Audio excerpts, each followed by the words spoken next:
minutos de la mañana y bueno, vamos a iniciar hablando de salud. ¿Le ha pasado a usted que come algo y que de repente le cae mal a la pancita y uno dice, qué raro, todo lo que como me manda directo al baño, las diarreas, la colitis, todos esos malestares que muchas veces no entendemos ni por qué, porque no hemos cambiado hábitos alimenticios, porque no hemos tenido una rutina diferente a la usual? El día de hoy vamos a conversar con el doctor Álvaro Sanabria, que ya es amiguísimo de la casa y del diagnóstico, para que nos cuente a qué podrían deberse estas diarreas repentinas. Doctor, ¿cómo está? Bien, gracias a Dios. Mira, hay muchos factores que podrían presentar este cuadro. Por ejemplo, un cuadro infeccioso, eso es importante. Uno dice repentino, aunque un cuadro infeccioso, en un caso de diarrea aguda, puede ser que tenga varios días de incubación. El virus entra por la boca, se aloja a nivel del intestino, lleva un periodo de desarrollo y posteriormente produce el proceso inflamatorio con las deposiciones diarreicas, ¿verdad? Entonces la gente dice, es que verás que me comí algo y me cayó mal, me mandó corriendo al estómago, al baño, y después seguí con el mal de estómago. Y resulta que sí, fue repentino, pero tal vez no necesariamente estuvo asociado a la comida. Ese es un caso de los más importantes que vemos muy a menudo, un cuadro viral. A veces se asocia, la mayoría de veces, a otros síntomas como dolor, distensión del abdomen, sensación de borborismo, o sea, la gente dice, me suenan las como tripas. Burbujas. Como burbujas, ¿verdad? Los viejillos de antes, los abuelos de antes, decían, me suenan las tripas. Me suenan las tripas, y es incomodísimo. Escalofrío sí es bastante incómodo y puede provocar dolor. A veces la primera deposición es dura porque las deposiciones tienen que ver las heces con la ingesta de comida de 1, 2 y hasta 3 días antes. Y dependiendo del tránsito intestinal, hasta más días. Entonces puede ser que el paciente haga una deposición normal y después venga el cuadro diarreico. Esa es una. Está también la intolerancia a ciertos elementos, como por ejemplo pacientes que son intolerantes a la lactosa y que no se dieron cuenta que algo estaba hecho con leche, por ejemplo, o con una leche natural, leche completa, y eso les provocó entonces un cuadro diarreico. También está el reflejo gastrocólico. Reflejo gastrocólico significa que del estómago, o sea, gastro al colon. A veces hay pacientes que comieron mucho ese día y fueron directo al baño. A veces tenemos cuadros de estrés asociados, y cuando hablamos de estrés, ¿el estrés podría provocar diarrea? ¿Cómo no? ¿Cómo no? El estrés podría provocar diarrea. De hecho, está asociado también al síndrome de intestino irritable. El síndrome de intestino irritable, antes le llamábamos colitis nerviosa. Ahora se le cambió el nombre porque explica más la fisiopatología de la enfermedad, o sea, cómo se produce, cuáles son las causas, los efectos. Hay dos presentaciones en el síndrome de intestino irritable, una con estreñimiento, que probablemente sea una de las más frecuentes, y el otro con diarrea. Y a veces alteran, es que a veces me tranco, dice el paciente, estoy estreñido, y a veces se me afloja la panza. Se caracteriza por dolor, distensión y diarrea o estreñimiento. Y una de las causas que también tenemos que tomar en cuenta es trastornos metabólicos asociados a la tiroides. Un hipertiroidismo puede provocar diarreas, ¿verdad? También porque aumenta la hormona tiroidea, y esta puede provocar, entre otras cosas, diarrea. Doctor, ¿qué hay de cierto? Aquí nos encanta también derribar mitos, porque cuando alguien está con mal de estómago, diarrea, como se les llama, ¿verdad? Le dicen, no puede tomar nada, tiene que dejar que su cuerpo se limpie solo. ¿Esto es verdad o es mentira? Es que llega un punto también que para la persona es incómodo y ya es casi que inaguantable, porque debilita a la persona. Claro, bueno, ese es el punto. Dependiendo de la causa que tengamos, así también vamos a tener que tomar medicamentos o no. Por ejemplo, un cuadro infeccioso, generalmente lo que se trata es con aporte de líquido, ojalá electrolito, no es agua puramente, porque lo que se pierde en las deposiciones diarreicas y mayormente asociadas a vómitos, que muchos cuadros infecciosos el paciente viene acompañado, precedido por el vómito, se pierden muchos electrolitos. Entonces lo ideal son sueros orales, que fisiológicamente están equilibrados para reponer realmente la pérdida de electrolitos, sodio, potasio, cloruros.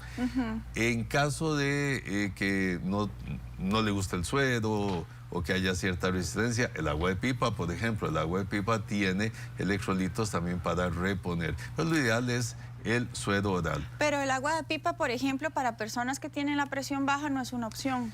Sí, sí es la una baja opción. más. No es para tanto el asunto. Es ¿verdad? que le digo, es muy odioso los ejemplos, ¿verdad? Sí. Sobre todo si son propios. Pero a mi mamá el agua de pipa le baja mucho la presión. muchísimo la presión. Sí. Entonces, si ella, por ejemplo, está... Ay, mami, espero que no me regañe.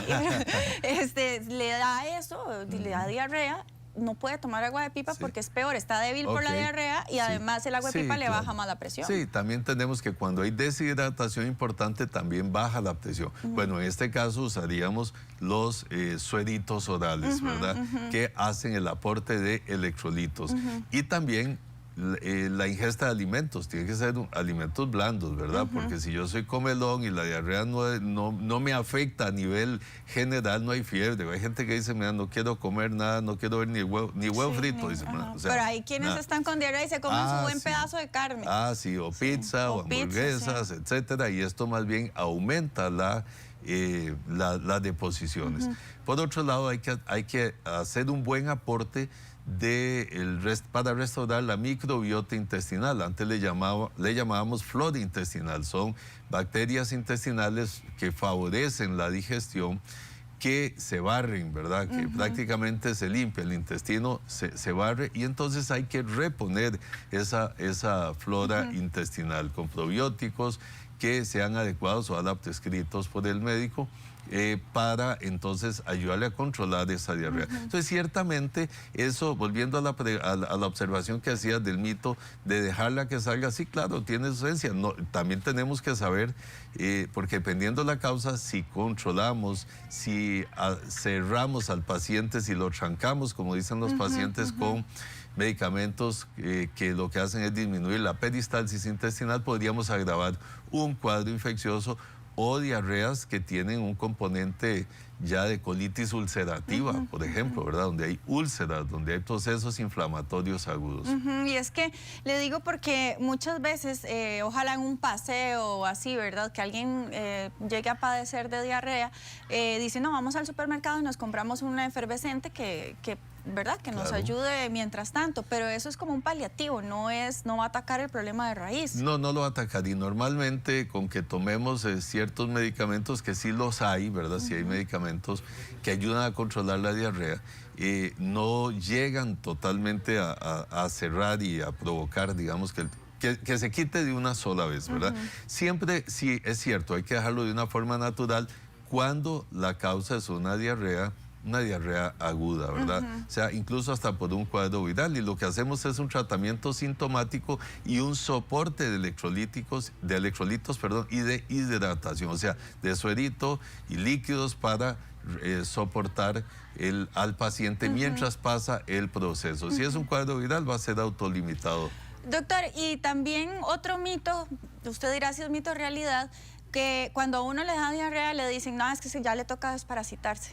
Eso sí, eso es señal de que hay que desparasitarse. Totalmente mito, ¿verdad? Es mito. Sí, es cierto que hay diarreas que podrían asociarse a algunos parásitos, las amebas, por ejemplo, una amebiasis, la yardalamblia, la yardiasis podría provocar un cuadro diarreico. La mayoría de diarreas son de origen viral.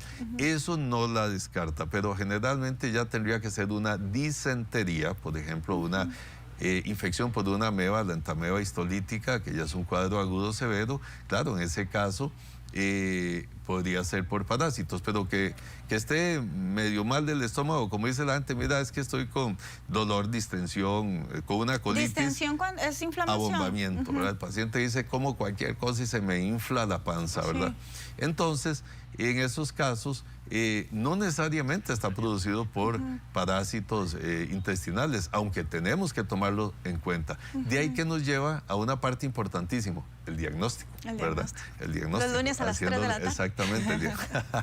Sí. Que aprovecha el comercial. Yo aprovecho, yo chineo a mi bebé. Por supuesto, importantísimo. Bueno, el asunto es que tenemos que hacer un buen diagnóstico. Entonces, si un paciente que una diarrea aguda generalmente dura pocos días, las virales son autolimitadas, o sea, la diarrea va a desaparecer solita. Hay diarreas crónicas donde ya tenemos más de 2 semanas de evolución. Hay diarreas con mucho contenido de grasa que podría orientarnos a un síndrome de mala absorción o diarreas con sangre de una colitis ulcerativa. Ahí, importante. Consulte a su médico inmediato. Sí, hacer un frotis y cultivo de heces en algo, y ahí y un examen coproparasitológico, o sea, para parásitos, y podemos detectar si es viral, si es un síndrome de mala absorción, si son parásitos. Ok, doctor Álvaro Sanabria, como siempre, muchísimas gracias. Un gusto conversar con usted.